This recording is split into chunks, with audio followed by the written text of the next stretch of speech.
Are mutual funds any good for investing? Well, of course, this is, as always, very good question, because here we also only have very good questions. Because from one side, that industry is absolutely enormous. I believe that current asset under management at the time of this recording is somewhere around 25 trillion United States dollars. So you can imagine the resources they have and money they are making, and presumably there are lots of people and lots of investors who are trusting a lot of money to mutual fund industry. So by logic there has to be very good reason for that. Well, kinda yes, but from other side, that if you see the historical performances of mutual funds, especially risk-adjusted returns after fees, you would see that they mostly fail to outperform general market indices. Well, what does that mean for layman? It means simple that if you simply were to invest in low-cost ETFs that follow general indices, let's say S&P 500, there are good chances that at the long term you will perform better than almost any mutual fund that you might imagine. Now, so here we have two extremely opposing views. From one side, why the hell that this industry is so large and why people are actually trusting their money to them. And from other side, if they do so, why do they do that? Because they are not making enough money anyways. So let me try to explain. Well, firstly, there are many investors, mostly institutional investors, who are strictly regulated, and their investment approach has to be limited to specific things. Like they could invest or they cannot invest in many securities. Many of them have strict mandate in which sectors and industries they can and cannot invest. So many those who have lots of money are actually pretty restrictive in their approaches, and many mutual funds are happy to help them.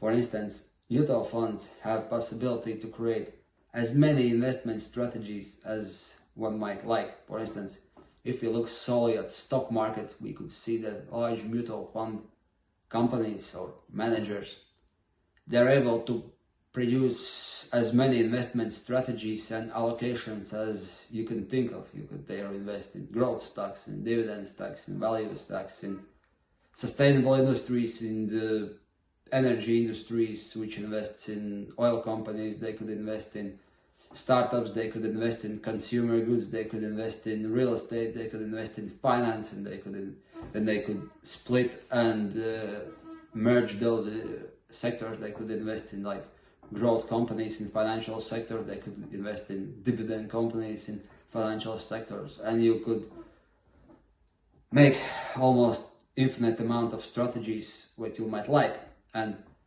this is that thing.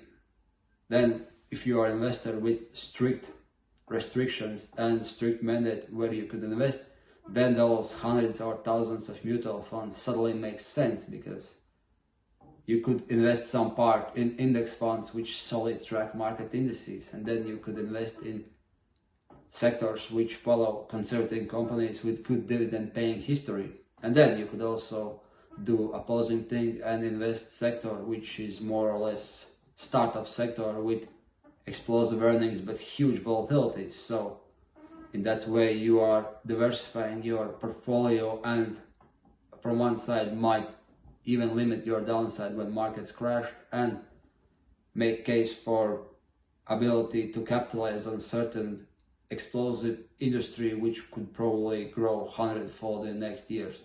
So this is the approach when mutual funds might work. Now, I didn't give you exact example how you construct your portfolio out of mutual funds.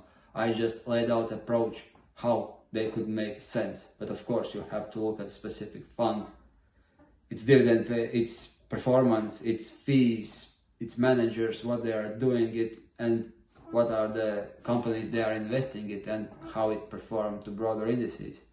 And if you know how to do that and to analyze that, you might have some case here that mutual funds are not as bad as they might seem if you purely compare them to S&P 500 index. So yeah, the answer might be a bit more complex, but that's the case. But if you are a retail investor with like $10,000 to invest, you are asking probably a question like, this sounds very good if you are like institutional investor who has like 50 million to invest, and yes, it makes sense for him to invest in S&P 500 than to some 3 or 4 stock investing strategies that are different from S&P 500, and then you are making some balanced portfolio which would perform slightly better when markets crash, and then you might have some edge on some potentially explosive industries. But if you have $10,000, would you be able to do that? Well, in many cases actually you can, because nowadays there are a lot of brokers and financial services providers who would be able to dissect and offer these mutual funds rather cheaply. Even the largest brokers, they are offering you like hundreds of mutual funds, asset managers who have in thus even more mutual funds. So if you know that yourself, you could construct rather sensible portfolios which would really perform well if you know how to accumulate your capital wisely and don't try to trade mutual funds instead of investing them. So there is really a good case for that. And actually, this approach has been worked for me and my clients rather successfully for years, and this is valid alternative to those who invest passively. But of course, some context are needed because each person has their own preferences, their own investment horizon, their own risk tolerance, and things that have to be taken into consideration here. But the idea is that no, do not throw mutual funds out of your investment views straight away. Let's think what they could perform and what are the angles for mutual funds against ETFs that solely tracks certain assets. There are possibilities that are interesting, and if you know professionals who could help you with that, you're even in better hands.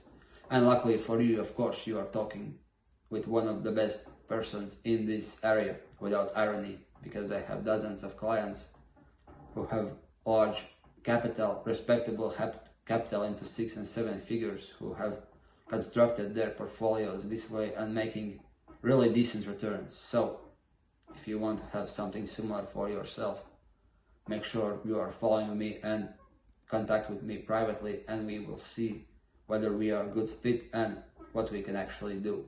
So thanks for watching this video. Wait for more lessons and stay tuned. Bye.